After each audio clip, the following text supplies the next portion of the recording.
രണ്ടിലൊന്നും അറിയണമത്രേ. തമ്പുരാക്കന്മാരെ വഴിയിൽ തടഞ്ഞു നിർത്താൻ മാത്രം നീയൊക്കെ ആയോ? അത്രയ്ക്ക് ആയോന്ന്? എന്താ നിക്കണേ? പോയിക്കോളൂ, പോയിക്കോളൂ. എന്റെ അമ്മജി,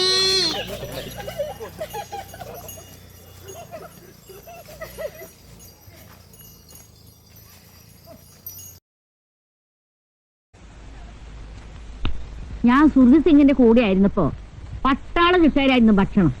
അതുകൊണ്ട് എനിക്ക് കൃത്യസമയത്ത് ഭക്ഷണം കഴിക്കണം, അല്ലെങ്കിൽ തല കറങ്ങും. എനിക്കും അങ്ങനെ. പട്ടാളത്തിൽ ഏതെങ്കിലും സിംഗിന്റെ കൂടെ ആയിരുന്ന? എനിക്ക് പ്രഷറിന്റെ. ആ, ഇതെല്ലാം കൂടി വാരി തിന്നാ പിന്നെ എങ്ങനെയാ പ്രഷർ ഇല്ലാതിരിക്കുക? ശശിക്ക് ഞാൻ അങ്ങോട്ട് വരണോ?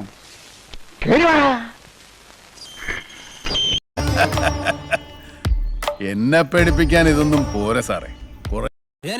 ഞാൻ പോകുന്നു. Bye bye.